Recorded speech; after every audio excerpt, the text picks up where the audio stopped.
From this to this. Na opo, baliktad muna kami ngayon mga guys. Kasi si Mi naman nga yung nagluluto ngayon. Na gumawa nga siya ngayon ng Dubai Chewy. Na ito talaga yung favorite niya. Kaya naman ngayong araw, samahan niya na nga muna kaming gumawa ng Dubai Chewy Pro Max.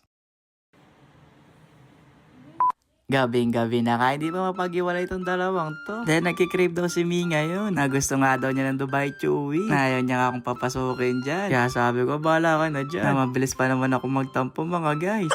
Pero chawat lang, baka paniwala kayo dyan. Na matagal na ka nire-request sa akin to ni Mi. Na favorite niya kasi talaga yung Dubai Chewy. Na di ko talaga siya binibilan nun. Kasi sabi ko sa kanya, masyadong mahal yun. Kaya gagawa na lang kami ngayon. Pero parang nasa napamahal yata kami dito ang mga guys. Nasabi ko nga sa kanya dyan, sa susunod na magkikita kami, wag niya nasusutin tong damit na to. Conservative pa naman ako. Pero chawat lang yun mga guys. Nasabi ko naman lagi sa kanya, isuot niya lang yung gusto niyang damit kung saan siya mas komportable. Lalo wala lang karapatan mga guys para magbawal no. Breakfast po ba yan? Ang dami nyo namang alam dyan. Na yan, nasunog pa yung ginagawa namin dito. Na marami pa kasing sweet-sweetan kasi sa pagluluto.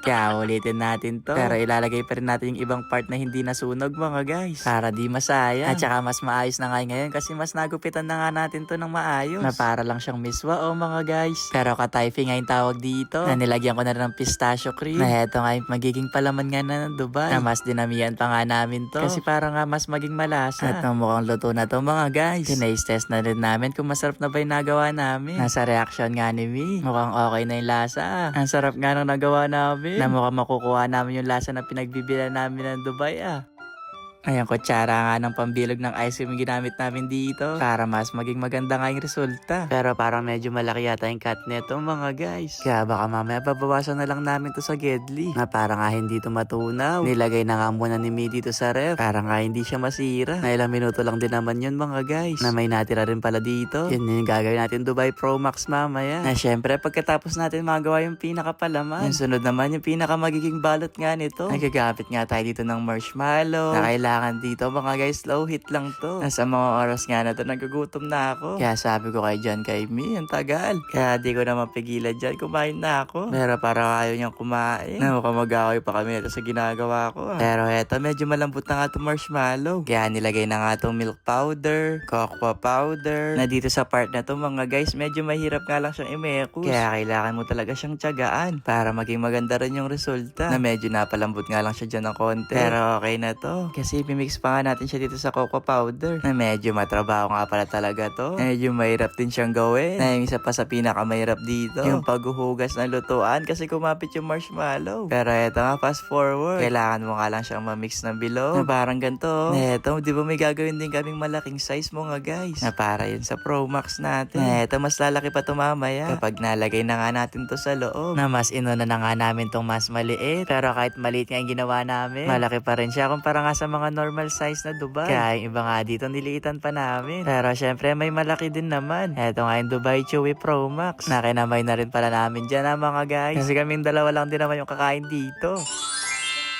Taste test na natin to mga guys. Naunang kagat, first bite daw sabi ni Mi. Ay wait lang, baka may matanggal. Chot!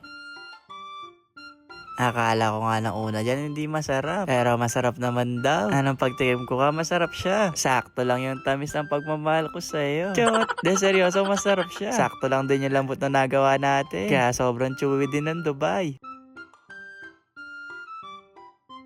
Kaya naman next na tayo. Heto ng Dubai Chewy Pro Max. Na heto mga guys, sobrang laki nga niya. Na same lang din naman sila ng lasa. Yung pinagkaiba nga lang talaga, mas malaki nga lang yung size nito mga guys. Kaya ito pala naman niya sa loob na medyo matigas pa nga siya ng konti. Siguro kailangan pa ng palambutin yun. Pero kaya naman din siya kagatin. Tingnan niyo yung bibig niyo. Tingnan yung bibig niyo. Tingnan yung dalawa. 10 million over 10. Ayun lang. Bye-bye!